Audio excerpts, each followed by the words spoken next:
My name is Ram Tirupati, government degree college Anugodu. ఈరోజు మనం చెప్పుకునే పాఠ్యాంశము ఉమ్మడి వ్యాపార ఖాతాలు.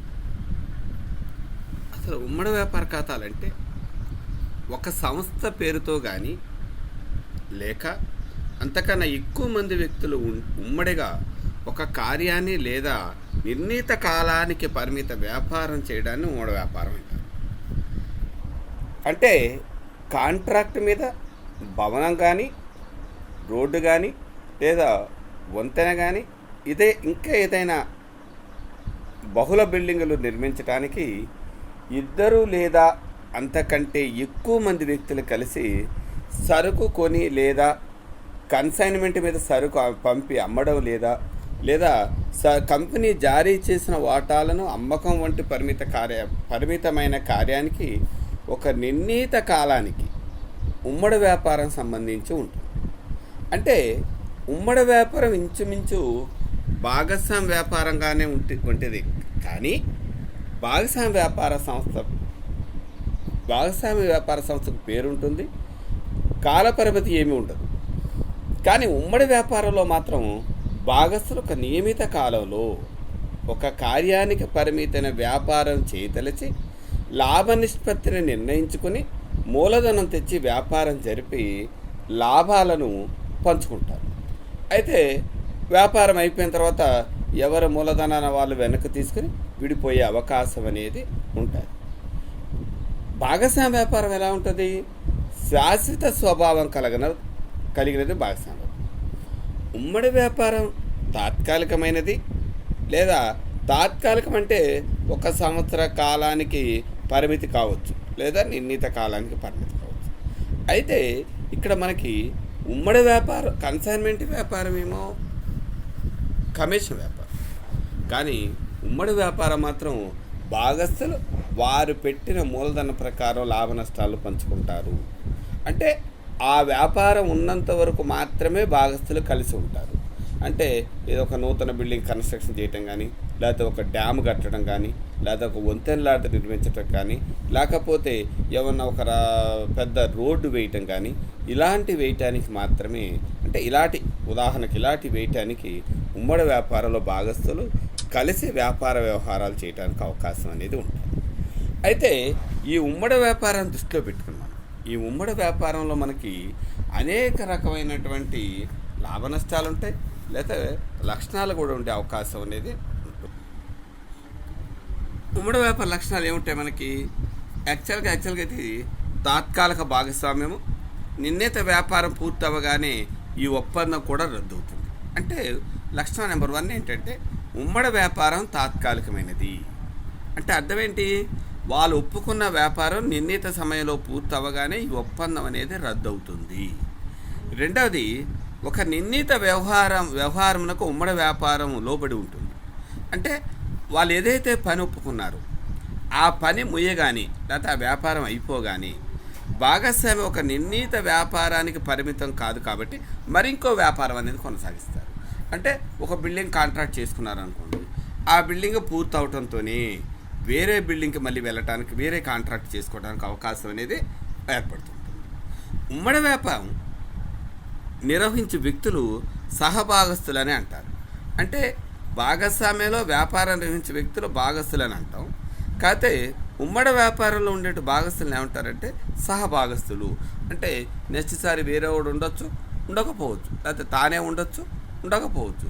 భాగస్తులు శాశ్వతం కాదు. సహభాగస్తులు అంటే వాళ్ళు ఎంతైతే పెట్టారో ఆ పెట్టిన మూలధనానికే లాభాన్ని పంచుకుంటారు. ఒకవేళ నష్టమైతే ఆ పెట్టిన దాన్నే కోల్పోతారు.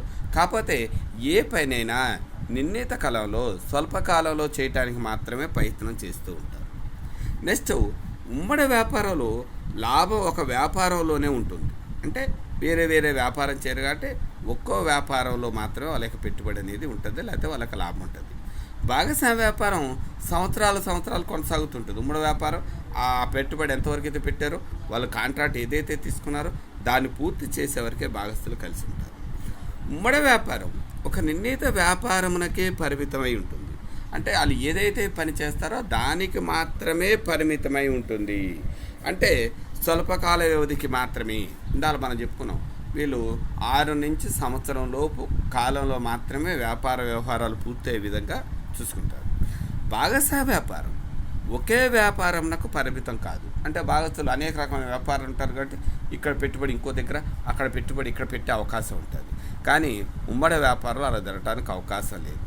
అయితే ఇది దీర్ఘకాలంలో కొనసాగదు. అదే భాగస్వామ్య వ్యాపారం అయితే ఏముంటుంది, దీర్ఘకాలంలో కొనసాగటానికి అవకాశం ఉంటుంది. ఉమ్మడి వ్యాపారం నియంత్రించకు ప్రభుత్వ పరంగా ఎటువంటి చర్య లేదు. ఉమ్మడి వ్యాపారం నియంత్రించాలంటే ప్రభుత్వ పరంగా ఏ విధమైనటువంటి చట్టం అనేది లేదు. భాగస్వామ్య వ్యాపారం అయితే ఉంది 1932 భాగస్వామ్య చట్టం ప్రకారం 1932 దానికి లోబడి మాత్రమే మనం భాగస్వామ్య వ్యాపారం అనేది చేయాలి. కానీ ఉమ్మడి వ్యాపారానికి అలాంటి ఆంక్షలు అనేవి లేవు. కాకపోతే వాళ్ళు ఒప్పుకున్న పని నిర్ణీత సమయంలో నిర్ణీత కాలానికి పూర్తి చేసి అప్పవలసిన బాధ్యత భాగస్తులందరికీ కలిసి ఉంటుంది. అయితే మరి ఇక్కడ గుర్తెట్టుకోవాల్సింది ఏంటంటే అసలు ఉమ్మడి వ్యాపారంకి కన్సైన్మెంట్కి తేడండి. ఎందుకంటే కన్సైన్మెంట్ కూడా మరి వ్యాపారమే. కన్సైన్మెంట్లో 2 పార్టీలు ఉంటాయి, ఒకడు కన్సైనరు, ఇంకొకతనేమో కన్సైనీ. వీరిద్దరూ వ్యాపార వ్యవహారాలు కొనసాగిస్తారు. ఉమ్మడి వ్యాపారంలో భాగస్తులు ఉంటారు. భాగస్తులు అందరి తరపున ఒకడు వ్యాపారం చేయొచ్చు, లేకపోతే ఒకే వ్యక్తి అందులో భాగస్తుడే వ్యాపారం చేయడానికి అవకాశం ఉంటుంది. మనం ఇక్కడ కూడా గుర్తెట్టుకుందాం, అసలు ఉమ్మడి వ్యాపారానికి భాగస్వామ్య వ్యాపారానికి తేడా ఏంటి అంటే, ఉమ్మడి వ్యాపారంలో ఒప్పందం చేసుకున్న భాగస్తులు సహభాగస్తులు అంటారని ఇందాక మనం చెప్పుకున్నాం. కానీ కన్సైన్మెంట్లో వీరికి ఏముంటుందంటే కన్సైనార్ లేదా మరియు కన్సైనీ అంట. ఇక్కడ ఏమంటాం, ఉమ్మడి వ్యాపారంలోనేమో సహభాగస్తులు అంటే లాభంలో వాటా, అంటే సహభాగస్తులు నష్టంలో వాటా, వాళ్ళు వ్యాపార వ్యవహారాలు చేసిన లాభ నష్టాల్లో వాటాల నిష్పత్తిలో వాళ్ళకి పంచుకుంటారు. కానీ కన్సైన్మెంట్లో ఏమనుకున్నాం మనం, కన్సైన్మెంట్లో ఒకడేమో కన్సైనర్, ఇంకొకతనేమో కన్సైనీ. కన్సైన్మెంట్ వ్యాపారం అనేది కమిషన్ వ్యాపారం మాత్రమే. ఉమ్మడి వ్యాపారంలో భాగస్తులు ఒక నిర్ణీత వ్యాపార నిర్వహణకై ఒప్పందం కుదుర్చుకుంటారు. అంటే ఉమ్మడి వ్యాపారంలో భాగస్తులు ఏం చేస్తుంటారు, ఒక నిర్ణీత అంటే ఉమ్మడి వ్యాపారంలో భాగస్తులు అంటే ఒక నిర్ణీత సమయానికి, అంటే మన పని 6 నెలల్లో చేయాలి, 5 నెలల్లో చేయాలి, ఇంత సమయంలో పూర్తి చేయాలని ఒప్పందం చేసుకుంటారు. అలానే వ్యాపారంలో లాభ నష్టాలు కూడా ఉమ్మడిగానే పంచుకుంటారు. అంటే వాళ్ళకు పెట్టిన నిష్పత్తి కానీ, లేకపోతే వాళ్ళు కష్టపడ్డదానికి కానీ, లేకపోతే వాళ్ళు ఏదైతే ఒప్పుకున్నారో దానికి మాత్రమే చేస్తారు. అదే కన్సైన్మెంట్ వ్యాపారాలు ఎలా ఉంటుంది, కన్సైనీ ఒక ఏజెంట్గా మాత్రమే పరిగణిస్తాడు, కానీ అతడు భాగస్థుడు కాదు. కన్సైనీ కమిషన్ మాత్రమే తీసుకెళ్ళిస్తాడు. అంటే వ్యాపార వ్యవహారం కన్సైనర్ సరుకు ఉత్పత్తి చేసి సరుకు అమ్మటానికి అంటే వస్తువును మాత్రమే బదలాయిస్తాడు. ఆ వస్తువును అమ్మిన తర్వాత అమ్మకం మీద కమిషన్ అనేది కన్సైనీకి వెళుతూ ఉంటుంది. అలానే ఉమ్మడి వ్యాపారంలో సహభాగస్తుల మధ్య సంబంధాన్ని ప్రిన్సిపాల్ మరియు ఏజెంట్ సంబంధం అంటాం. అంటే ఉమ్మడి వ్యాపారంలో ఉన్న సంబంధాన్ని ఏమంటాం, ప్రిన్సిపాల్కి ఏజెంట్కి ఏ విధంగా సంబంధం ఉందో దాన్ని మాత్రమే వర్తిస్తారు. కన్సైనర్ వ్యాపారంలో కన్సైనీ కన్సైనర్కి ఏజెంట్ మాత్రమే. తెట్టుకోండి, కన్సైనర్కు ఏజెంట్ మాత్రమే. ఆ విధంగా మాత్రమే వ్యాపార వ్యవహారాలు కొనసాగిస్తారు. ఉమ్మడి వ్యాపారంలో సహభాగస్తులు అందరూ సరుకులు కొనడం అమ్మడం జరుగుతుంది. కానీ కన్సైన్మెంట్లో అలా కాదు. కన్సైనర్ మాత్రమే సరుకు పంపుతాడు, కన్సైనీ ఆ సరుకుని అమ్ముతాడు. అంటే కన్సైనర్ ఏ రేటుకి అమ్మమంటే మాత్రమే ఆ రేటుకే కన్సైనీ సరుకు అనేది అమ్ముతూ ఉంటాడు. అలానే ఉమ్మడి వ్యాపారం అనేది చందా పూచి కానీ, భవన నిర్మాణాన్ని కానీ, కొనుగోలు కానీ, అమ్మకానికి కానీ సంబంధించింది. కానీ కన్సైన్మెంట్ ఏంటి, సరుకు అమ్మటానికి మాత్రమే. కన్సైన్మెంట్ వ్యాపారం సరుకు మాత్రమే. కానీ ఉమ్మడి వ్యాపార ఖాతాలు అలా కాదు. రోడ్డు నిర్మిస్తారు, భవనాలు నిర్మిస్తారు, ఇతరత బహుళంతస్తులు నిర్మిస్తారు. ఏదైనా ఉమ్మడిగా కలిసి వ్యాపార వ్యవహారాలు కొనసాగిస్తుంటారు. ఉమ్మడి వ్యాపారంలో కావలసిన విత్తం ఏం చేస్తారంటే భాగస్తులు అందరూ సమకూర్చుకుంటారు. కానీ కన్సైన్మెంట్లో మాత్రం విత్తం అనేది కన్సైనార్ మాత్రమే సమకూర్చుకుంటాడు. అలానే దీని దృష్టిలో పెట్టి అంటే ఉమ్మడి వ్యాపార ఖాతాలను యాక్చువల్గా 2 రకాలుగా రాస్తారు. ఒకటి, ఉమ్మడి వ్యాపార వ్యవహారాలను వేరే ఖాతా పుస్తకాల్లో వ్రాయండి. రెండవది, ఉమ్మడి వ్యాపార పుస్తకాలను ఉమ్మడి వ్యాపార వ్యవహారాలు వ్రాయటంలో ప్రత్యేక పుస్తకాల్లో రాసే అవకాశం అనేది ఉంటుంది. యాక్చువల్గా ఉమ్మడి వ్యాపార ఖాతాలు ఏం చేస్తారంటే ఫస్ట్ ఉమ్మడి వ్యాపార ఖాతా వేస్తారు, భాగస్థుల ఖాతాలు వేస్తారు. కొంతమంది ఏం చేస్తారు, ఉమ్మడి వ్యాపార ఖాతా ఏ ఖాతా బి ఖాతా వేస్తారు. ఫస్ట్ ఏం చేస్తారంటే ఎక్స్ పుస్తకాలు ఉమ్మడి వ్యాపార ఖాతా వేసి వై ఖాతా వేస్తారు, వై పుస్తకాలు ఉమ్మడి వ్యాపార ఖాతా వేసి ఎక్స్ ఖాతా వేయచ్చు. అలా వేయచ్చు, లేకపోతే ఒకేసారి కంబైన్డ్గా ఉమ్మడి వ్యాపార ఖాతా వేసి భాగస్థుల ఖాతాలో విడివిడి తీసుకోవాలి. ఇక్కడ గుర్తెట్టుకోవాల్సింది ఏంటంటే ఉమ్మడి వ్యాపార ఖాతాలో ప్రతి ఖర్చుని 2 సార్లు రాస్తారు. ఒకసారేమో ఉమ్మడి వ్యాపార ఖాతాలో రాస్తారు, ఇంకోసారేమో భాగస్థుని ఖాతాలో రాస్తారు. ప్రతి అంశం అంటే ఉమ్మడిగా ఏమి ఖర్చు పెట్టినా ఉమ్మడి వ్యాపార ఖాతాలో ఉమ్మడి వ్యాపార పుస్తకంలో ఒకసారి రాయాలి. ఏ వ్యక్తి అయితే ఖర్చు పెట్టాడో అతని ఖాతాలో అదొకసారి నమోదయ్యి తప్పనిసరిగా ఉండాలి. అంటే ఇలా ఉండటానికి ఏం చేస్తామంటే మనం చిట్టాపద్దులు రాసి ఆవాజ్య ఖాతాలు కూడా అంటే చిట్టాపద్దులు రాయాలి, ఉమ్మడి వ్యాపార ఖాతా వేయాలి, భాగస్థుల ఖాతా వేయాలి. అంటే చిట్టాపద్దుల కంటే ముందు మనం ఉమ్మడి వ్యాపార ఖాతా వేస్తే కన్సైన్మెంట్కి సంబంధం ఉంటుంది కాబట్టి ఉమ్మడి వ్యాపార ఖాతా ముందు ఎలా తయారు చేయాలో చూద్దాం. ఉమ్మడి వ్యాపార ఖాతా తయారు చేస్తే దాంట్లో మనం భాగస్థుల ఖాతాలు కూడా చేయడానికి అవకాశం అనేది ఏర్పడుతుంది. ఇక్కడ చూడండి, ఉమ్మడి వ్యాపార ఖాతా వేసి పెట్టి ఉమ్మడి వ్యాపార ఖాతాలో డెబిట్లో ఉంటాయి. టు ఉమ్మడి వ్యాపారపై పంపిన సరుకు ఖాతా బ్రాకెట్లో సరుకు విలువ అని చూపించే చూడండి. రెండోది ఒకవేళ బి పెడితే బి ఖర్చులు, ఏ పెడితే ఏ ఖర్చులు. ఇక్కడ పైన ఏ పుస్తకాల్లో ఉమ్మడి వ్యాపార ఖాతా అన్నాను కాబట్టి ఏ పంపిన దాన్ని అన్నేమో నగదని రాస్తాను, బి పంపితే బి పేరు రాస్తాను. పంపిన సరుకు డెబిట్, బి ఖాతా బి పంపిన సరుకు, నగదు ఖర్చులు ఏ ఖర్చులు, మూలధనం మీద వడ్డీ బి ఖాతా అని చెప్పి మూలధనం మీద వడ్డీ, కమిషన్ అమ్మకాలపై. ఒకవేళ బి కమిషన్ అనుకోండి, బి ఖాతా అని చెప్పి బ్రాకెట్లో కమిషన్ రాస్తాను. లాభంలో వాటా బి లాభంలో అయితే ఇతనికి ఏ లాభంలో వాటా బి లాభంలో వాటా. క్రెడిట్ సైడ్ ఏమొస్తుంది చూడనా, అమ్మకాలు నగదు అమ్మకాలను రాయాలి. ఒకవేళ బియ్యం అయితే బి అమ్మకాలను రాయాలి, ముగింపు సరుకు రాయాలి. ఒకవేళ బి ముగింపు సరుకు తీసుకుంటే బి అని రాయాలి, ఏ తీసుకుంటే ఏ అని రాయాలి. అంటే ఇందాక మీకు ఏం చెప్పాను, ఉమ్మడి వ్యాపార ఖాతాలో ప్రతి అంశాన్ని 2 సార్లు రాయాలి. ఒకసారి ఉమ్మడి వ్యాపార ఖాతాలో రాస్తే ఇంకోసారి సంబంధిత భాగస్థుని ఖాతాలో రాయాలి. ఫస్ట్ చూడండి, ఇప్పుడు ఏ పంపిన సరుకు ఫస్ట్ పంపిన సరుకు అయింది అంటే ఉమ్మడి వ్యాపార ఖాతాలో పంపిన సరుకు రాశాను కాబట్టి ఏ ఖాతాలో బై సరుకు బై ఖాతా ఉమ్మడి వ్యాపార ఖాతాలో బై తెచ్చి నిల్వ అని రాస్తాను. అలానే బి పంపింది అనుకోండి, ఉమ్మడి వ్యాపార ఖాతాలో బి పంపిన సరుకు ఖాతా అని రాస్తాను. నగదు ఖర్చులు ఇప్పుడు ఏ పెడితే నేను ఏ ఖాతాలో ఖర్చులను రాస్తాను క్రెడిట్లో, బి పెడితే బి ఖాతాలో ఖర్చులను రాస్తాను. So for example next B పెట్టాడు అంటే ఉమ్మడి వ్యాపార ఖాతాలో డెబిట్ అయితే బి ఖాతాలో దీన్ని క్రెడిట్ చేయాలి. అంటే ప్రతి అంశాన్ని ఉమ్మడి వ్యాపార ఖాతాలో డెబిట్ వైపు ఉన్నట్లయితే భాగస్థుని ఖాతాలో క్రెడిట్ వైపు వేయండి. ఒకవేళ ఉమ్మడి వ్యాపార ఖాతాలో క్రెడిట్ వైపు రాసినట్లయితే భాగస్థుని ఖాతాలో దాన్ని డెబిట్ వైపు డినోట్ చేయాలి. అందుకని ప్రతి అంశాన్ని 2 సార్లు రాయాల్సి వస్తుంది. అంటే ఫర్ ఎగ్జాంపుల్ మనకు 100 రూపాయలు బాకీ అనుకోండి, మన దగ్గర 100 రూపాయలు బాకీ ఉంది. ఏ పుస్తకంలో కూడా ఏముందంటే ఫలానా వాడికి నేను 100 రూపాయల బాకీ అని వాడికి ఉండాలి. అంటే మనకి ఏ నుంచి 100 రూపాయలు రావాలని మనం అంటున్నాం. అవి ఏ దగ్గర పోతే ఏమన్నా అవును నీకు 100 రూపాయలు బాకీ అంటే ఇద్దరు పుస్తకాల్లో వ్యత్యాసం లేకుండా ఉన్నట్లయితే ఉమ్మడి వ్యాపార వ్యవహారాలు సమంజసంగా ఉన్నాయని చెప్పడానికి అవకాశం అనేది ఏర్పడుతుంది. అయితే ఉమ్మడి వ్యాపార ఖాతాలో డెబిట్ వైపున తాను కానీ లేకపోతే ఉమ్మడి వ్యాపార ఖాతా ఎవరైతే లెక్కిస్తున్నాడో ప్రతి అంశాన్ని ఆ ఉమ్మడి వ్యాపార ఖాతా రాసేవారికి తెలిస్తే ఆయన ఉమ్మడి వ్యాపార ఖాతాలో డెబిట్ వేసి భాగస్థుని ఖాతాలో క్రెడిట్ వేస్తారు.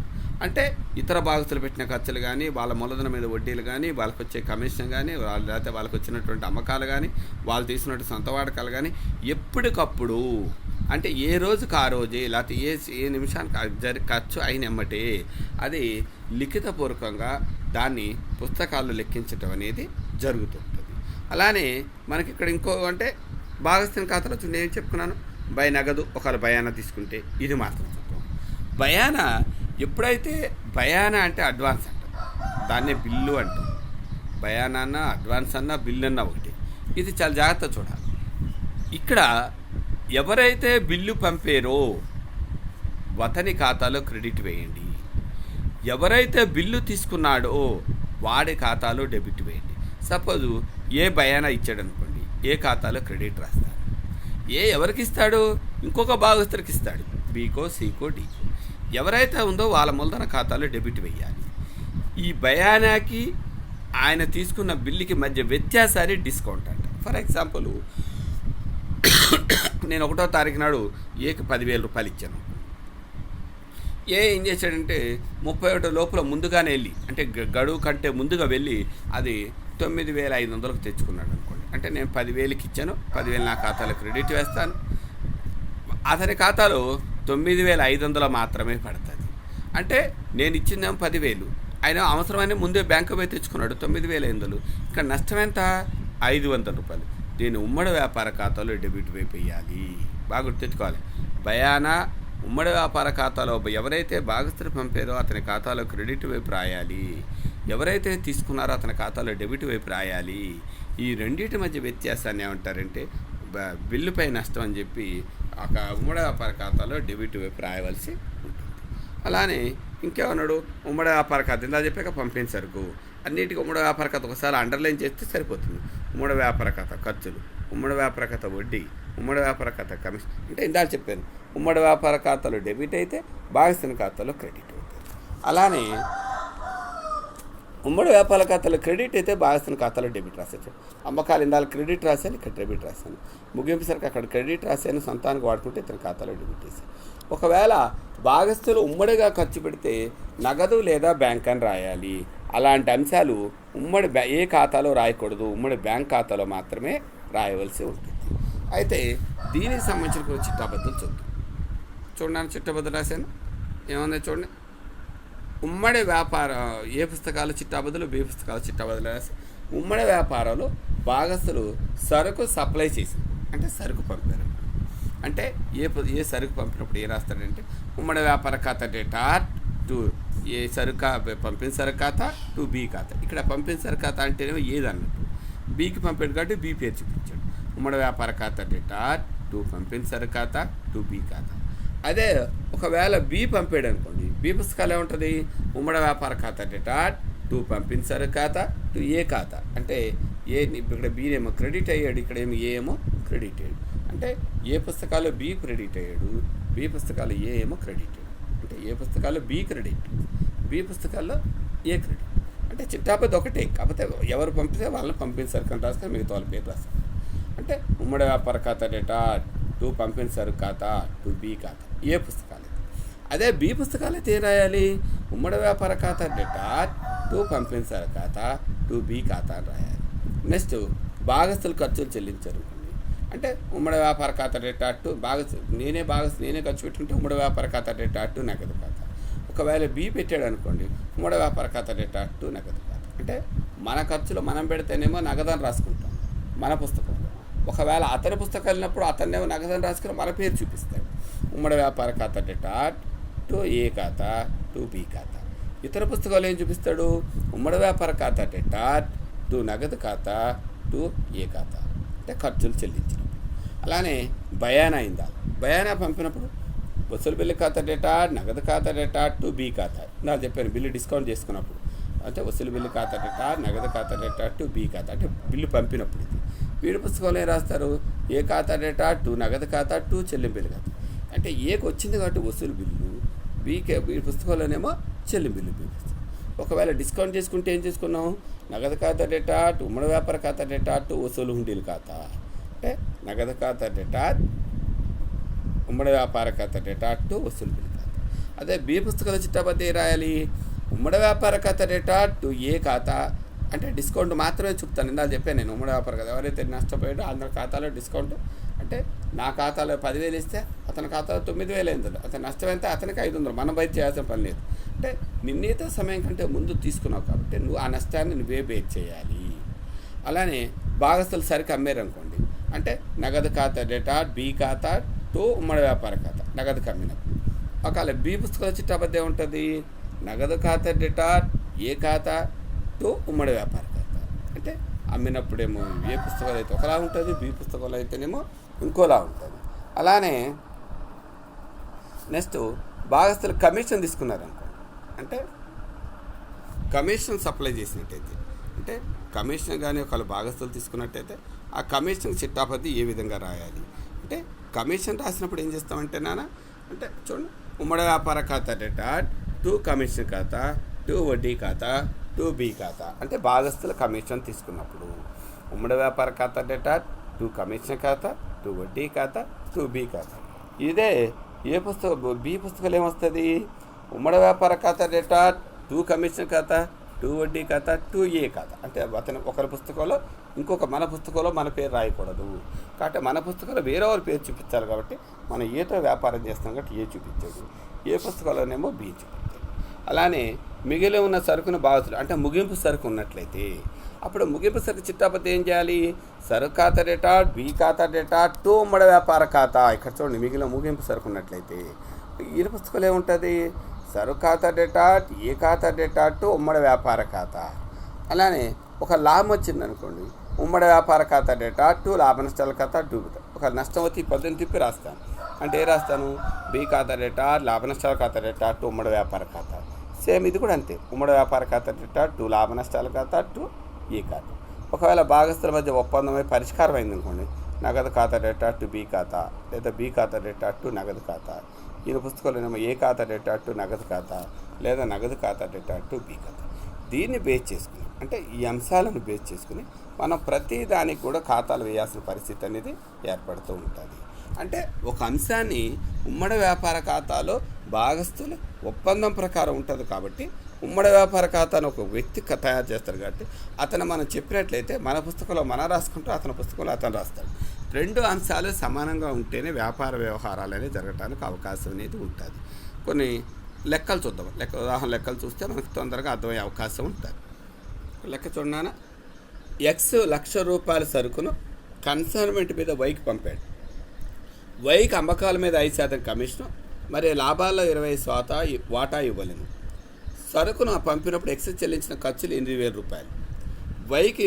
వై నుండి భయాన ₹50,000 వసూలు ఉండి వచ్చింది. దానిని ఎక్స్ ₹48,000 డిస్కౌంట్ చేసుకున్నాడు. సరుకులో కొంత భాగాన్ని వై ₹1,12,000 అమ్మాడు. అతని ఖర్చులు 6,000, మిగిలి ఉన్న సరుకు 24,000 విలువ కట్టి వై తీసుకున్నాడు. తాను బాకీ ఉన్న మొత్తాన్ని వెంటనే చెల్లించాడు. ఎక్స్ మరియు వై పుస్తకాల్లో చిట్టాపత్రం రాసి ఆవజ్జా ఖాతాలు చూపుతుంది. ఇక లెక్కలు ఏమన్నాడు మనకి? ఎక్స్ అనేవాడు ₹1,00,000 సరుకు కన్సైన్మెంట్ మీద వైకి పంపాడు. వై ఏం చేశాడు? అమ్మకాల మీద 5% కమిషన్ తీసుకుని 20% వాటా కూడా ఇమ్మన్నాడు.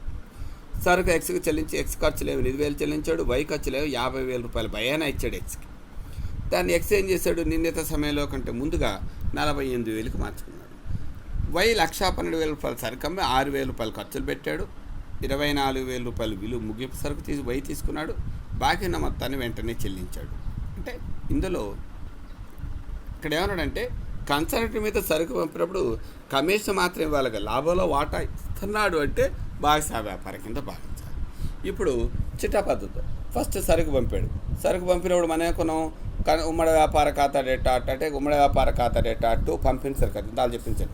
₹1,00,000 సరుకు పంపినందున పంపేటప్పుడు ఖర్చు ఎంత పెట్టాడు? ₹8,000 ఎక్స్ చెల్లించాడు. అంటే ఉమ్మడి వ్యాపార ఖాతా డేటా టు నగదు ఖాతా. తర్వాత మనకి ఎంత వచ్చింది? బిల్లు 50,000కి వచ్చింది. వసూలు బిల్లు ఖాతా డేటా టు చిట్టాబద్ద రాసానమ్మ మీకు. వసూలు హుండీ ఖాతా డేటా టు వై ఖాతా. భయానా వచ్చిన భయానాన్ని మనం ఏం చేసాం? బ్యాంకులో డిస్కౌంట్ చేసుకున్నాం 48,000కి. నగదు ఖాతా డేటా ఉమ్మడి వ్యాపార ఖాతా డేటా టు వసూలు బిల్లు ఖాతా అంటే 48,000 ప్లస్ 2,000 ప్లస్ 50,000 అంటే వై. నెక్స్ట్ సరుకు ఏం చేశాడు? అమ్మేశాడు. అంటే వై ఖాతా డేటా టు ఉమ్మడి వ్యాపార ఖాతా. తర్వాత భాగస్తులు ఖర్చులు ఎంత పెట్టాడు? ఈయన ఉమ్మడి వ్యాపార ఖాతా రేటు వైకి ఎంత ఇచ్చాడంటే ₹6,000 ఖర్చు పెట్టాడు. తర్వాత ఉమ్మడి వ్యాపార ఖాతా రేటు వై ఖాతా అమ్మకాల మీద కమిషన్ తీసుకున్నాడు. తర్వాత ముగింపు సరుకు లెక్కట్టాడు. వై ఖాతా డేటా టు ఉమ్మడి వ్యాపార ఖాతా. తర్వాత లాభం వచ్చింది ఉమ్మడి. ఇవి చిట్టాపద్ధతులు. ఈ చిట్టాపద్ధతుల్ని విద్యార్థులు కొద్దిగా ఆలోచించినట్లయితే ఇందాక మీకు చెప్పాను, ప్రతి అంశాన్ని ఉమ్మడి వ్యాపార ఖాతాలో ఒకసారి రాయాలి, భాగస్వామ్య ఖాతాలో ఒకసారి రాయాలి. అప్పుడు చిట్టాపద్ధతులు మీకు ఈజీగా వస్తాయి. కాకపోతే చూద్దాం, చిట్టాపద్ధతులు రాయాలి కాబట్టి డెఫినెట్గా ఇక్కడ ఏం రాశా అంటే ఆవజ్జా ఖాతాలు ఉమ్మడి వ్యాపార ఖాతా రాశాను. రాసినప్పుడు జాగ్రత్త చూడండి, లెక్క చదువుతూ ఒకటి. ఎక్స్ ₹1,000 సరుకు పంపాడు. అంటే పంపిన సరుకు ₹1,00,000 సరుకు పంపాను.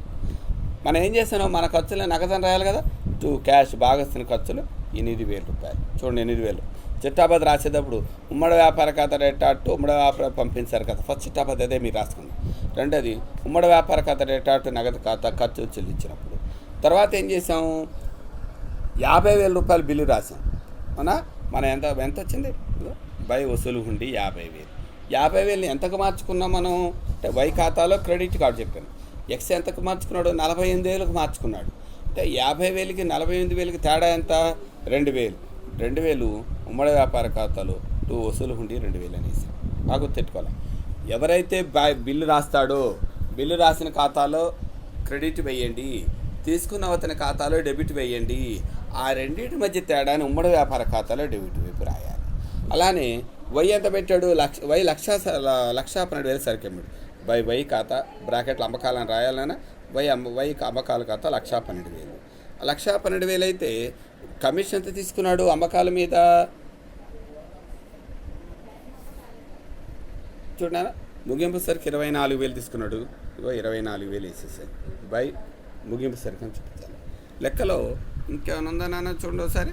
వై ఖాతా 8,000 రూపాయలు సరికి 52 రూపాయలు రాసి కమిషన్ అన్నాడు 25% అన్నాడు. అంటే మనం ఎంతైతే సరికి అమ్మేమో దాని మీద 25% కట్టి కమిషన్ తీసుకున్నాం. లాభం వచ్చిన తర్వాత లాభాన్ని ఏ నిష్పత్తిలో పంచాలి, వాడు ఏమన్నా అన్నాడు, లాభాన్ని ఏ నిష్పత్తిలో పంచమని అన్నాడు చూడండి ఒకసారి. కమిషన్ సరుకు కన్సల్టెంట్ సరుకు పంపాడు, కమిషన్ లాభాల వాటా అంటే లాభాల 25% వాటా. లాభం ఎంత వచ్చింది, 14,400 వచ్చింది. దాని మీద 25% కట్టండి, కడితే 3,600 వస్తుంది. మిగతాది బి వాటా అవుతుంది. అంటే ఉమ్మడి వ్యాపార ఖాతా వేసిన తర్వాత ఇప్పుడు ఎవరి పుస్తకాలు వేసాం మనం, ఎక్స్ పుస్తకంలో వేసాం. అంటే వై ఖాతా వెయ్యాలి. వైకి ఏం చేసాం, వై 20,000 రూపాయలు పంపాడు. ఇక్కడ వై ఉన్నాయి మాత్రమే వై ఖాతాలో వై ఇక్కడ డెబిట్ అయితే ఇక్కడ క్రెడిట్ అవుతాడు. ఇక్కడ క్రెడిట్ అయితే వై ఖాతాలో డెబిట్ వైపు రాయాలి.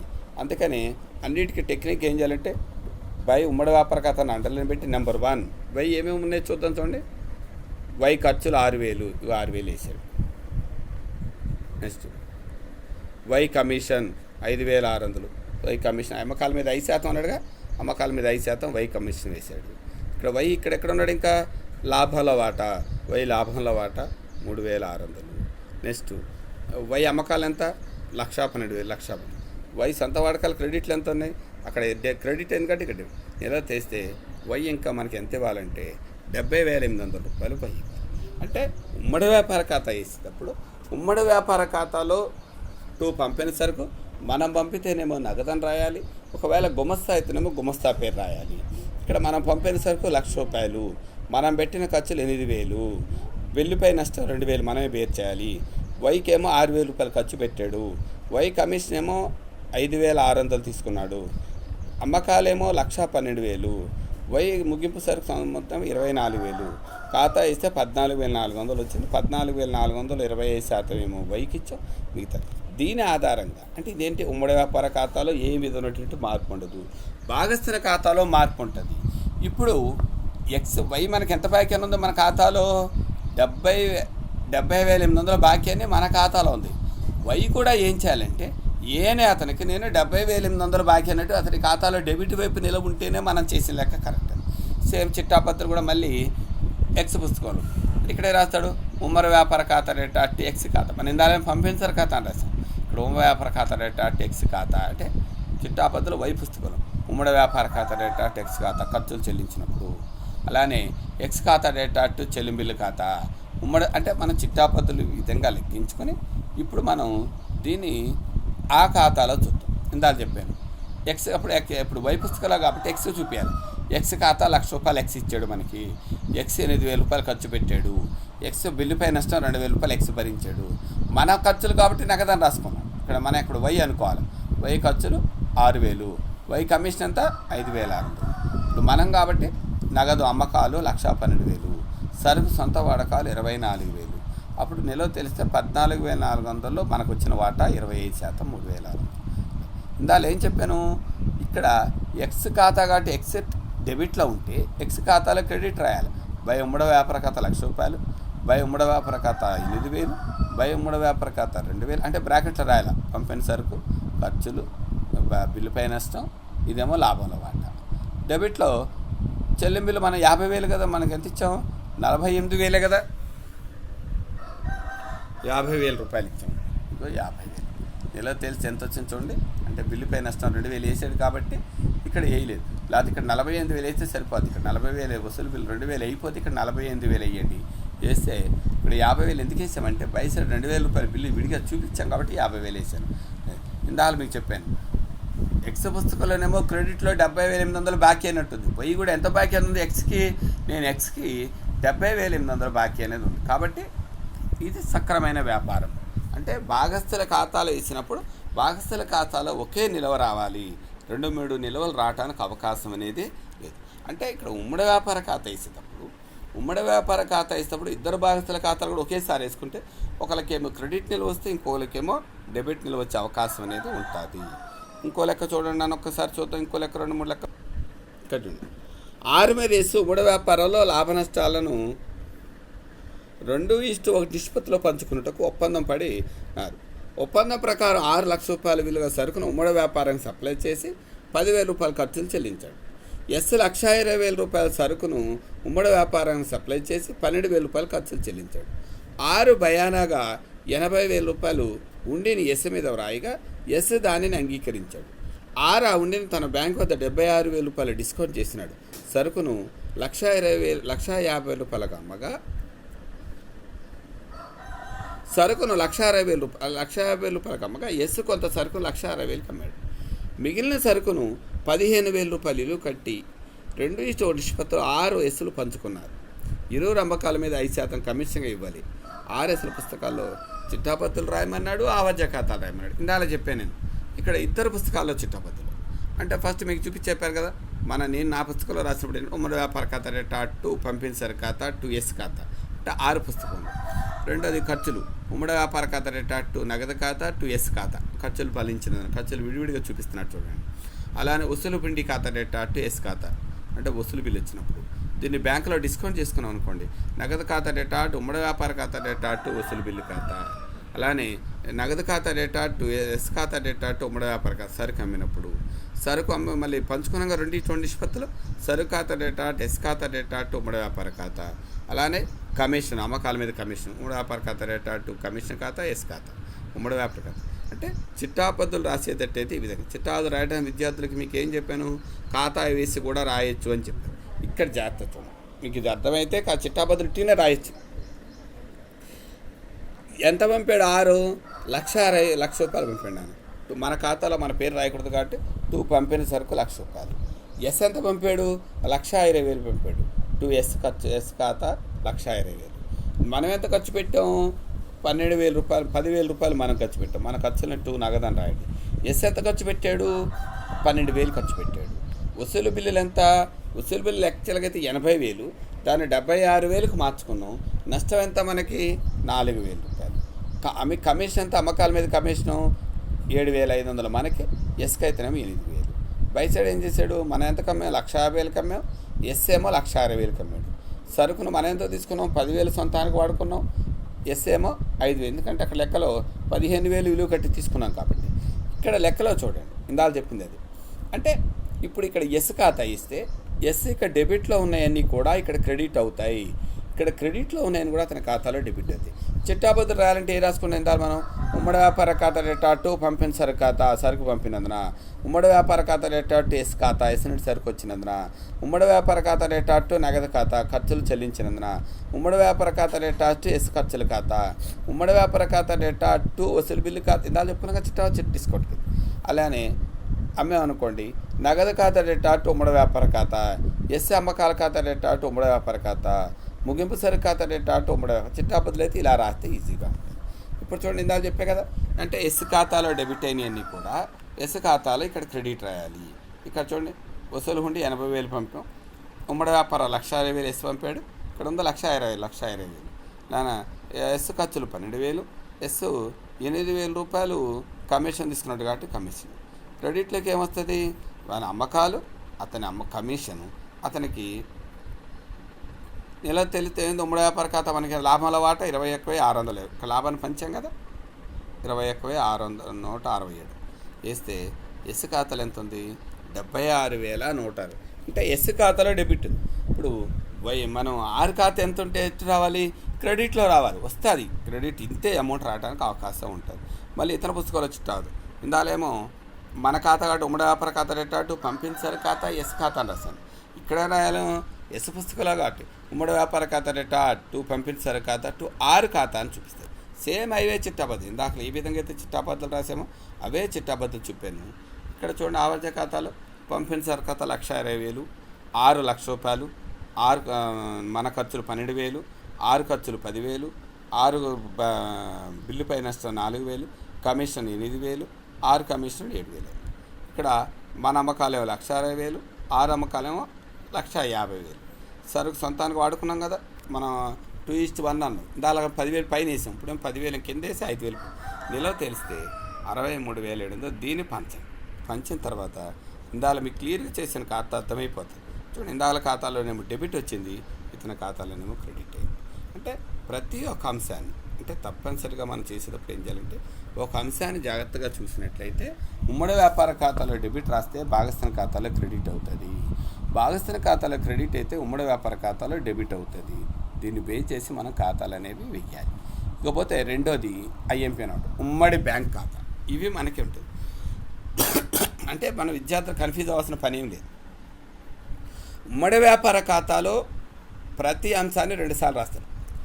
ఉమ్మడి బ్యాంక్ ఖాతా అంటే భాగస్థులు ఏ వ్యాపార వ్యవహారాలు చేసినా బ్యాంకు ద్వారా మాత్రమే చేయాలి.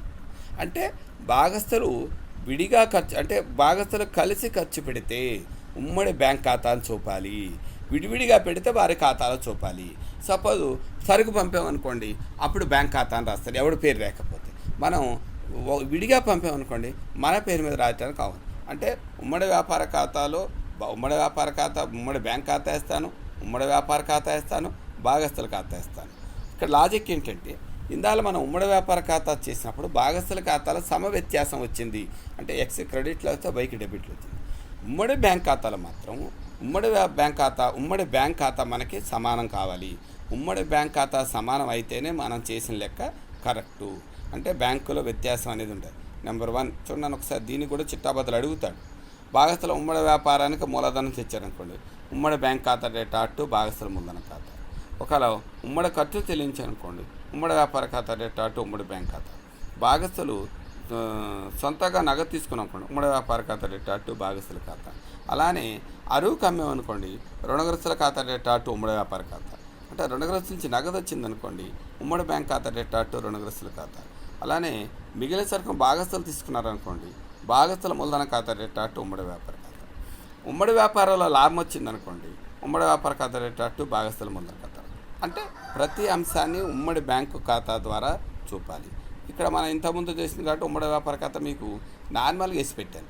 ఉమ్మడి బ్యాంక్ ఖర్చులు, భాగస్థుల మూలధన ఖాతా, లాభం, క్రెడిట్లో ఉమ్మడి బ్యాంకు ప్రతిఫలం, భాగస్థుల ప్రతిఫలం. అలానే ఉమ్మడి బ్యాంక్ ఖాతా అంటే ఇక్కడెక్కడైతే ఇందాల భాగస్థుల ఖాతా వేసినప్పుడు డెబిట్లో ఎక్స్ పేరు వస్తే క్రెడిట్లో ఎలా ఉందో, ఇక్కడ పైన ఎక్కడైతే మన నగదు బ్యాంకు రాసామో ఆ ప్రభావం ఉంటుంది. అలానే భాగస్థుల యొక్క మూలధన ఖాతా. అంటే ఇక్కడ మనం ఏమనుకోవాలా, ఉమ్మడి వ్యాపార ఖాతా వేయాలి, ఉమ్మడి బ్యాంక్ ఖాతా వేయాలి. దానికి సబ్బుగా భాగస్థుల మూలధన, భాగస్థుల ఖాతాలు నిలవ తెచ్చి ఉమ్మడి బ్యాంక్ ఖాతాకు దాన్ని ట్రాన్స్ఫర్ చేయాలి. చేసినట్లయితే మనకి దీని మీద కొన్ని లెక్కలు చూద్దాం. కొన్ని లెక్కలు చూస్తే మనకు తొందరగా అర్థమయ్యే అవకాశం అనేది ఏర్పడుతుంది. ఏమి ఇచ్చాడు చూద్దాం. ఒకసారి చూడండి అని ఏమేమి ఇచ్చాడు. ఇక్కడ చూడండి, ఏబీసీలు ఉమ్మడిన 5 లక్షల రూపాయల ధరను పిఆర్ లిమిటెడ్కు భవన నిర్మాణానికి పూనుకుంటారు. ఈ విధంగా నగదు వాయిదాల మీద 4 లక్షల రూపాయలు, డిబెంచర్ల రూపంలో ₹1,00,000 చెల్లిస్తారు. వారు సమకూర్చిన నగదు ఏ 60,000, బి 75,000, సి 40,000. ఈ మొత్తం ఉమ్మడి బ్యాంక్ ఖాతాలో డిపాజిట్ చేస్తారు. ఏ ప్లాన్ తయారు చేసి భవన నిర్మాణానికి ₹7,000 చెల్లించాడు. బి 25,000 ఖరీదు చేసే కాంక్రీట్ మిక్చర్ తీసుకున్నాడు. సి 20,000 ఖరీదు చేసే మోటార్ ట్రక్కును తీసుకున్నాడు. ₹24,000 ఒక యంత్రం కొంటారు. సామాగ్రిని ₹2,40,000 వేతనాలు ₹1,95,000 చెల్లించారు.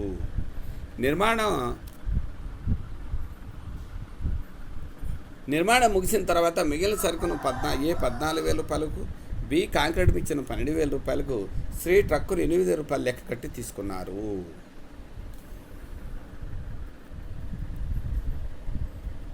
యంత్రం 6,000 రూపాయలకు అమ్ముతారు. కాంట్రాక్ట్ ధర పూర్తి కాగానే ఏ డిబెంచర్ను 80,000 ధర కట్టి తీసుకున్నాడు. ఇక్కడ మనం ఏం లేదు, ఫస్ట్ ఉమ్మడి వ్యాపార ఖాతా పర్ఫెక్ట్గా వేద్దాం. ఉమ్మడి వ్యాపార ఖాతాలో మనం ఏమనుకున్నాం, భాగస్థులు పెట్టినట్టయితే భాగస్థుల పేరు మీద ఖర్చులు రాయండి. ఒకవేళ భాగస్థులు పెట్టకుండా ఉమ్మడిగా ఖర్చు పెట్టినట్టయితే బ్యాంక్ అని రాస్తాను. ఫస్ట్ చూడండి, ఏబీలు ఉమ్మడిగా 5 లక్షల రూపాయల ధరకు మనకు 5 లక్షల రూపాయల ధరకు మనం ఒక కాంట్రాక్ట్ చేసుకున్నాం. ఎలా ఒప్పుకున్నాం దీన్ని? నగదు రూపంలోనేమో 4 లక్షలు, డిబెంచర్ల రూపంలో 1,00,000 రూపాయలు. చూడండి, బై వేసాను, బై కాంట్రాక్ట్ ధర అని 4 లక్షల రూపాయలేమో మనమేమో నగదు రూపంలో తీసుకుంటాను, డిబెంచర్ల రూపంలో 1,00,000 రూపాయలు తీసుకుంటాను. 4 లక్షలు 1,00,000. నెక్స్ట్ దీనికి ఏ 60,000, బి 75,000, సి 40,000 రూపాయలు ఖర్చు పెట్టారు. అంటే ఇది ఎక్కడ వేయాలి? భాగస్థుల ఖాతాలోనేమో క్రెడిట్ వేస్తాను, ఉమ్మడి బ్యాంక్ ఖాతాలోనేమో దీన్ని డెబిట్ వేయడానికి ప్రయత్నం. రెండవది, ఏ ఖర్చు ఎంత పెట్టాడు? 7,000 రూపాయలు. కాబట్టి ఏ ఖర్చు పెట్టాడు కాబట్టి ఏ పేరు మీద మాత్రమే రాయాలి. ఏ ఖర్చులు 7,000 రూపాయలు. బి ఎంత ఖర్చు పెట్టాడు? బి 25,000 రూపాయలు ఖర్చు పెట్టాడు. చూడండి, బి కాంక్రీట్ మీకు బి ఖర్చులు అని చెప్పి 25,000 చూపించాను. సి ఎంత ఖర్చు పెట్టాడు? 20,000 రూపాయలు ఖర్చు పెట్టాడు. కాబట్టి 20,000 రూపాయలు వేసాను. నెక్స్ట్ యంత్రం కొన్నారు. ఎంత కొన్నారు? 2,40,000 రూపాయలకు ఎంత సామాగ్రిని ప్లస్ ఎంత కొన్నాను నాన్న? 1,90,000 చెల్లిస్తారా? ఇక్కడ చూడండి అన్నాడు. అంటే ఉమ్మడిగా మళ్ళీ వీళ్ళు ఎంత ఖర్చు పెట్టారంటే 2,40,000 ఒకటి ప్లస్ 1,90,000 ఒకటి, మొత్తం 3 లక్షల ఎంత ఖర్చు పెట్టారు నాన్న? 2,40,000 ప్లస్ 1,90,000. ఇగో ఇక్కడ ఏం చేశారు, యంత్రము, సామాగ్రి, వేతనాలు మొత్తం కలిపి డైరెక్ట్గా ఒకేసారి వేసేసారు. వేసిన తర్వాత డిబెంచర్లు ఏం చేసామంటే, ఎక్స్ అనేవాడు డిబెంచర్లు ఎంత తీసుకున్నాడు? మన దగ్గర ఏమో డిబెంచర్లు 1,00,000 రూపాయలకి, 1,00,000 రూపాయల డిబెంచర్లు ఉన్నట్టయితే 80,000 రూపాయలకి అమ్మేశాం. అంటే నష్టం ఎంత? డిబెంచర్ మీద నష్టం 20,000. అంటే ఇప్పుడు నిలవ చూడండి, మొత్తం ఉమ్మడి బ్యాంక్ ఖాతా ఇక్కడ చూద్దాం. కింద ముగింపు సరుకు ఏ 14,000 రూపాయలు తీసుకున్నాడు, బియ్యేమో 12,000 రూపాయలు తీసుకున్నాడు, ముగింపు నిలవనేమో 8. ఇంకా మిగిలిన సరుకు ఉంది కదా 6,000 రూపాయలు ఎవరు తీసుకోలేదు. బై ముగింపు సరుకు ఖాతా అని చెప్పి 6 నిలవ తెస్తే 5,40,000. ఇది నిలవ తెలిస్తేనేమో 9,000 వచ్చింది. 9,000 సమంగా కాబట్టి 3,000. ఇప్పుడు ముందు ఉమ్మడి వ్యాపారం కంటే ముందు మనం ఏం చేయాలంటే, అంటే ఉమ్మడి వ్యాపారం కంటే ముందు మనం భాగస్థుల ఖాతాలు వేసినట్లయితే భాగస్థుల ఖాతాలో వచ్చినటువంటి నిల్వను ఉమ్మడి వ్యాపార ఖాతాలో పంచడానికి అవకాశం అనేది. అంటే ఇక్కడ మనం ఉమ్మడి వ్యాపార ఖాతాలో సమంగా వచ్చే లాభాలను చూసుకుని ఉమ్మడి వ్యాపార ఖాతాలో వచ్చినటువంటి లాభాలను భాగస్థులకు పంచాలి. భాగస్థులకు పంచితే మనకి ఉమ్మడి వ్యాపార ఖాతా అనేది ఉంది. అంటే ఉమ్మడి వ్యాపార ఖాతాలో మార్పు ఏమి ఉండదు. ఉమ్మడి వ్యాపార ఖాతాలో మనం ఏం చేయాలి? ఉమ్మడి వ్యాపార ఖాతాలో భాగస్థున పెట్టిన ఖర్చులను అయితేనేమో భాగస్థున పేరు మీద రాయండి. ఒకవేళ ఉమ్మడిగా పెడితే నగదు లేదా బ్యాంక్ అని ఉమ్మడి వ్యాపార ఖాతాలో చూపించాల్సిన పరిస్థితి అనేది ఉంటుంది. ఉమ్మడి వ్యాపార ఖాతా వచ్చిన తర్వాత ఉమ్మడి బ్యాంక్ ఖాతా వేయాలి. అంటే ఇంతకుముందు మనం ఏ విధంగా అయితే భాగస్థుల ఖాతాలు అనుకున్నామో, అంటే ఇప్పుడు ఇక్కడ ఎవరెవరు ఖాతాలు వేయాలి? ఏ ఖాతా వేయాలి? బి ఖాతా వేయాలి, బిసి ఖాతా వేయాలి. ఏ ఖాతాలో ఏమేద్దాం? బై ఏ ఖాతా చూడు. ఫర్ ఎగ్జాంపుల్ ఏ తెచ్చింది ఎంత? 60,000 రూపాయలు ఏ తెచ్చాడు. బై ఉమ్మడి బ్యాంక్ ఖాతా అని 60,000 వేస్తాను. ఏ ఖర్చులు డెబిట్లు ఎంత ఉన్నాయి మనకి? 7,000 రూపాయలు ఉన్నాయి. ఏ ఖాతాలో 7,000 వేస్తాను. అలానే బి ఖాతాలో చూడండి, బి ఖాతాలో తెచ్చిన నిలవ ఎంత? బి 75,000 తెచ్చాడు. బి ఖాతాలో 70,000, సి ఖాతాలో 40,000. అంటే వేసిన తర్వాత ఇక్కడ ఖాతాలో ఫస్ట్ పై తెచ్చిన నిలవ అని చెప్పి ఉమ్మడి బ్యాంక్ ఖాతాలో జమ వేయాలి క్రెడిట్లో. దాన్ని ఉమ్మడి వ్యాపార ఖాతాలో మళ్ళీ డెబిట్ వేయాలి. 60,000, 70,000, 40,000. తర్వాత ఉమ్మడి వ్యాపార ఖాతాలో ఏ ఖర్చులు అయితే ఉన్నాయో ఆ ఖర్చులను మళ్ళీ భాగస్థుల ఖాతాలో క్రెడిట్ వైపు వేయండి. ఇక్కడ శిల్పి ఖర్చులు ఏ ఖర్చులు ఉన్నాయి? ఉమ్మడి వ్యాపార ఖాతా భాగస్థుల ఖాతాలో బై ఖర్చులను వేస్తాను. బి ఖర్చులు బి ఖాతాలో వేస్తాను. సి ఖర్చు సి ఖర్చు. ఇక్కడ లాభం వచ్చింది కాబట్టి బై లాభం వేస్తాను. డెబిట్లో క్రెడిట్లో సొంత వాడకలు ఉన్నాయి కాబట్టి వాడి ఖాతాలో డెబిట్ వేస్తాను. వేసిన తర్వాత ఆ యొక్క వ్యత్యాసాన్ని తీసుకొచ్చి మళ్ళీ ఉమ్మడి బ్యాంక్ అంటే మూలధన ఖాతా నిల్వలు తెచ్చిన తర్వాత చూడండి, బి ఖాతా వేస్తేనేమో 91,000 నిల్వ వచ్చింది, సి ఖాతా వేస్తే 55,000 వచ్చింది. అంటే ఒకవేళ వేరే అంటే ఫర్ ఎగ్జాంపుల్ ఏబీసీల ఖాతాలు ఎంత? ఉమ్మడి వ్యాపార ఖాతా ఇది. అంటే ఏపీల ఖాతాలు సమంగా ఉన్నట్లయితే నిల్వ తేల్చినట్లయితే ఉమ్మడి బ్యాంక్ ఖాతా సమాన నిల్వను చూపుతుంది. అందుకని ఉమ్మడి బ్యాంక్ ఖాతా టాలీ అయితే మనం చేసేటువంటి లెక్క పర్ఫెక్ట్గా కరెక్ట్ అయితే అవకాశం అన్ని సందర్భాల్లో కరెక్ట్. మనం వేసే విధానం ఒక ఖాతాలో డెబిట్ అయితే ఇంకో ఖాతాలో క్రెడిట్ అవుతుంది. అది బాగా విద్యార్థులు గమనించాలి. అంటే చిట్టాపద్ధతి ప్రకారం debit always to the ledger, credit always by the ledger formula ప్రకారం ఉమ్మడి వ్యాపార ఖాతాలో కూడా అదే సూత్రం వర్తిస్తుంది. భాగస్థల ఖాతాలో డెబిట్ అయితే వ్యాపార ఖాతాలో క్రెడిట్ అవుతానికి అవకాశం అనేది ఉంటుంది. ఇక్కడ చూడండి, ఇది బీకామ్ కాకతీయ యూనివర్సిటీ. ఏ, బి మరియు సి ముగ్గురు లాభ నష్టాలను 6:3:1 నిష్పత్తిలో పంచుకుంటూ ఒక ఉమ్మడి వ్యాపారాన్ని ప్రారంభించారు. వారు 50,000 రూపాయలు విలువ గల పలు యంత్రాలను వేలంలో కొన్నారు. ఏ 30,000, బి 20,000, సి 10,000తో ఉమ్మడి బ్యాంక్ ఖాతాను తెరిచారు. వారు యంత్రాలను అన్నింటినీ 1,25,000కి అమ్మినారు. ఏ 2,450 ఉమ్మడి వ్యాపారకే వెచ్చించాడు. బి మరియు సిలు చెరి 1,250 రూపాయలు నగదు ఖర్చులను భరించారు. ఉమ్మడి వ్యాపార ఖాతాను ఆవద్య పుస్తకాలు ఉమ్మడి పుస్తకాల్లో చూపండి. ఇందాక మీకు చెప్పింది అంటే ఫస్ట్ ఉమ్మడి వ్యాపార ఖాతా వేద్దాం. ఇక్కడ ఏమన్నాడు, ఏ అనేవాడు, బి అనేవాడు, సి ముగ్గురు వ్యాపారస్తులు ఉన్నారు. వాళ్ళు ఏం చేశారంటే ఏమో 30,000 పెట్టుబడి పెట్టాడు, సిఎం 20,000 పెట్టుబడి పెట్టాడు, బిఎం 20,000 పెట్టాడు, సిఎం 10,000 పెట్టాడు. మొత్తాన్ని సరుకును ఎంత కమ్మారు, 1,25,000కి అమ్మారు. మనం చూడండి, దీన్ని బేస్ చేసి వేస్తాను, ఒకసారి వేసి పెట్టాను. ఫస్ట్ మనం ఏం చేసినట్టు ఉమ్మడి వ్యాపార ఖాతాలో చూడు బ్యాంక్ అని చెప్పి కొనుగోలు 50,000 రూపాయలు కొన్నారు. పైన కొన్నాడుగా 50,000 రూపాయలు సరుకు కొన్నారు. ప్లస్ ఎంత కమ్మేశారు, బై బ్యాంక్ అని చెప్పి అమ్మకాలు 1,25,000 వేశారు. డెబిట్లో ఏ ఖర్చులు 2,450, బీసీలు చెరి 1,250 అన్నాడు కదా, బి ఖర్చులు 1,250, సి ఖర్చులు 1,250. అప్పుడు ఏం చేశారంటే నిల్వ తేల్చాను. 1,25,000లోంచి మొత్తం వీళ్ళు పెట్టిన పెట్టుబడి వీళ్ళు పెట్టిన ఖర్చు తీస్తే 70,050 రూపాయలు లాభం. దీన్ని ఏమన్నారు, పైన 6:3:1 నిష్పత్తిలో పంచన్నాను. 42,030, 21,015, 7,000. అంటే ఈ లాభాన్ని తీసుకుని భాగస్థుల మూలధన ఖాతాలు వేశాను. బై తెచ్చే నెల 30,000, 20,000, 10,000 ఇందాక చెప్పినట్టు ఇదే. అంటే పైన అన్నాడు కదా, ఏ 30,000 తెచ్చాడు, బి 20,000 తెచ్చాడు, సి 10,000 తెచ్చాడు. ఇక్కడ ఉమ్మడి వ్యాపార ఖాతా ఊకే రాయకుండా ఉమ్మడి వ్యాపార ఖాతా అని చెప్పి అండర్లైన్ చేసి ఖర్చులు, ఏ ఖర్చులు విడివిడిగా వేసాను చూడండి. ఏ ఖర్చులు 2,450, బి ఖర్చులు 1,250, సి ఖర్చులు 1,250. లాభాల వాటా పంచంగా 42,030, 21,015 రూపాయలు, 7,005 రూపాయలు. డెబిట్లో వాళ్ళు వాడుకోలేదు కాబట్టి ఏం వేయలేదు, నిల్వ తేలిస్తే ఈ నిల్వలు ఇక్కడ డెబిట్ అయినాయి కాబట్టి ఉమ్మడి వ్యాపార ఖాతాలో క్రెడిట్ వైపు రాశారు. చూడండి మీకు చూడండి, బై కొనుగోలు ఇందాక డెబిట్ అయింది కాబట్టి ఇది క్రెడిట్. ఏ మూలధన ఖాతా, బి మూలధన ఖాతా, సిమ్ ఈ మూలధన ఖాతా నిల్వలు. వాళ్ళు తెచ్చే నిల్వను ఏం చెప్పాలా, ఏ తెచ్చే నిల్వ 30,000, బి తెచ్చే నిల్వ 20,000, సి తెచ్చే నిల్వ 10,000. అంటే అమ్మకాలు ఉమ్మడిగా అమ్మారు కాబట్టి అమ్మకం అంటే ఉమ్మడి బ్యాంక్ ఖాతా టాలీ. అంటే ఈ విధంగా ఉమ్మడి బ్యాంక్ ఖాతాను మనం చూపించాలి. ఇంకొక లెక్క చెప్తా చూడండి, ఇది కూడా ఐఎంపీ లెక్క, మనకి ఇది క్వశ్చన్ పేపర్లో కూడా వచ్చిన లెక్కనే చూస్తా చూడండి.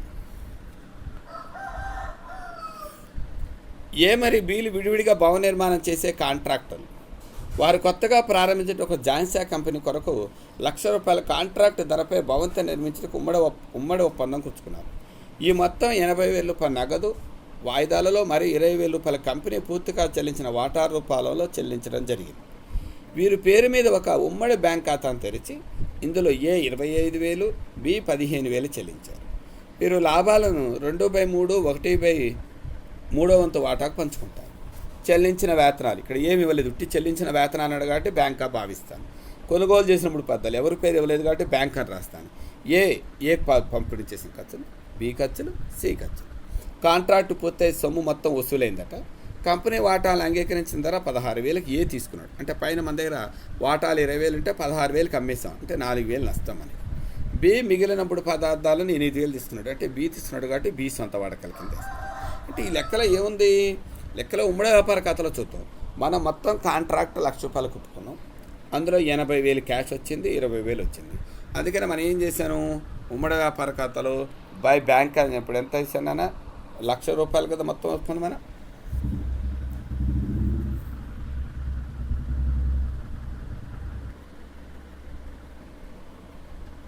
ఒక్కసారి చూడండి, మనం ఎంత ఒప్పుకున్నాం, మొత్తం కాంట్రాక్ట్ 9 లక్షలు నాన్న. 9 లక్షల్లో మనకు వచ్చిన నగదు ఎంత, 7,20,000. 7,20,000 నగదుగా వేశారు. అలాగే వాటాలకు ఎంత కొప్పుకున్నాం, 1,80,000 కొప్పుకున్నాం. అంటే మొత్తం కాంట్రాక్ట్ 9 లక్షలు అయితే మనకేమో 7,25,000 7,20,000 నగదు వచ్చింది, 1,80,000 ఏమో క్యాష్ వచ్చింది. అందుకని బై బ్యాంక్ 7,20,000, బై వాటా 1,80,000. డెబిట్లోకి వచ్చే ఖర్చులు చూద్దాం. వీళ్ళ ఖర్చులు 2 వేతనాలు 2,70,000, 2 కొన్న సరుకు 6,30,000, సో జాలీ కాబట్టి 2 జాలీ ఖర్చులు 45,000, 2 హ్యాపీ ఖర్చులు 36,000, 2 శిల్పి ఖర్చులు 18,000. అంటే మొత్తం వాటాలు ఎంత వచ్చినాయి మనకి, 1,80,000 వచ్చినాయి. 1,80,000 1,44,000కి అమ్మేసాము. అంటే వాటాల మీద నష్టం 36,000. అంటే నిలవ తేలిస్తే మనకి ఎంత వచ్చిందంటే ఇక్కడ అంటే 1,35,000. నిలవ తేల్చినట్లయితే మనకి ఏంటంటే 1,08,000 రూపాయలు నష్టం వచ్చింది. ఈ నష్టాన్ని ఏం చేశాడంటే భాగస్తులకు పంచాడు. అంటే మనం నష్టాన్ని పంచినప్పుడు డెబిట్లో వేయగండి, నష్టాల వాటా 72,000. అంటే 1,08,000 పంచితే 72,000, 36,000. సొంత వాడకాలు ఎంత ఉన్నాయి, మనం జాలీ ఏమో 1,44,000 సొంతానికి వాడుకున్నాడు, హ్యాపీ ఏమో 27,000 వాడుకున్నాడు. అంటే నిలవ తెలిస్తే 72,000, 1,00,000. ఇది అంటే ఇక్కడ డెబిట్ అయింది కాబట్టి వీటిని ఉమ్మడి వ్యాపార ఖాతాలో క్రెడిట్ వైపు రాయాలి. ఇందాక ఏం చెప్పుకున్నాం మనం, 2 వేతనాలు అనేవి 2,70,000 ఇక్కడ వేసాం కాబట్టి బ్యాంక్ అని రాసాం కాబట్టి బ్యాంక్ ఖాతాలో క్రెడిట్ వేయాలి. బ్యాంక్ ఖాతాలో క్రెడిట్ వేస్తే చూడండి, బై తెచ్చిన నెల 2,25,000 ఇది. అంటే ఇది ఇక్కడ చూడండి, బై వేతనాలు 2,70,000, బై కొనుగోలు 6,30,000. అంటే ఉమ్మడి వ్యాపార ఖాతాలో క్రెడిట్ అయింది కాబట్టి ఇక్కడ డెబిట్ వేసాను. డెబిట్ ఏం చేశాను, 7,20,000 బ్యాంకు, ఇది అకౌంట్ ఉంది కాబట్టి తెచ్చిన నిల్వలు ఉన్నాయి కదా, 2,25,000 ప్లస్ అంటే వాళ్ళ యొక్క మూలధన ఖాతాలో నిల్వ తెచ్చి ఈ ఖాతాలకు బదిలీ చేయాలి. ఇవేమో వాళ్ళు పెట్టినటువంటి పెట్టుబడి. 2,25,000 ఏ పెట్టుబడి పెట్టాడు, బి ఏమో 1,35,000 రూపాయలేమో హ్యాపీ పెట్టి. అంటే దీని చేయటం వల్ల మనకు ఉమ్మడి బ్యాంక్ ఖాతా ఒకే వ్యత్యాసం అనేది చూపుతుంది, వ్యత్యాసం లేకుండా సమంగా ఉంటుంది. అంటే విద్యార్థులు కనిపెట్టేటప్పుడు ఏం చేయాలంటే ఉమ్మడి వ్యాపార ఖాతాలో ఏం సరే అంశాన్ని భాగస్థుల పేరు మీద పెడితే భాగస్థుల పేరు మీద రాయండి, ఏ పెడితే ఏ, బి పెడితే బి అని రాయండి. ఒకవేళ ఉమ్మడిగా ఖర్చు పెడితే బ్యాంక్ అని రాయండి. ఎప్పుడైతే బ్యాంక్ అని రాసామో ఆ అంశం బ్యాంక్ ఖాతాలోకి నమోదు అవుతుంది. వ్యక్తి పేరు మీద రాసామో అది భాగస్థుల ఖాతాలో క్రెడిట్ అవుతుంది. అంటే ఉమ్మడి వ్యాపార ఖాతా వేసిన తర్వాత భాగస్థుల ఖాతాలు వేసి భాగస్థుల ఖాతాలో ఉమ్మడి బ్యాంకులో జమ ఉన్నప్పుడు భాగస్థుల ఖాతాలో క్రెడిట్ వేయండి, ఉమ్మడి బ్యాంక్ ఖాతాలో డెబిట్ వైపు వేయండి. భాగస్థుల ఖాతా నిలవ తేల్చిన తర్వాత భాగస్థుల ఖాతాలో డెబిట్ వైపు వస్తేనే ఉమ్మడి బ్యాంకుల ఖాతాలో క్రెడిట్ వైపు వేయండి. భాగస్థుల ఖాతా క్రెడిట్ వస్తే భాగస్థుల ఖాతా ఉమ్మడి వ్యాపార ఖాతాలో డెబిట్ ఉమ్మడి బ్యాంక్ ఖాతాలో డెబిట్ వేయండి. ఇది చేతి వల్ల ఉమ్మడి బ్యాంక్ ఖాతా అనేది సమంగా వచ్చే అవకాశం అనేది ఉంటుంది.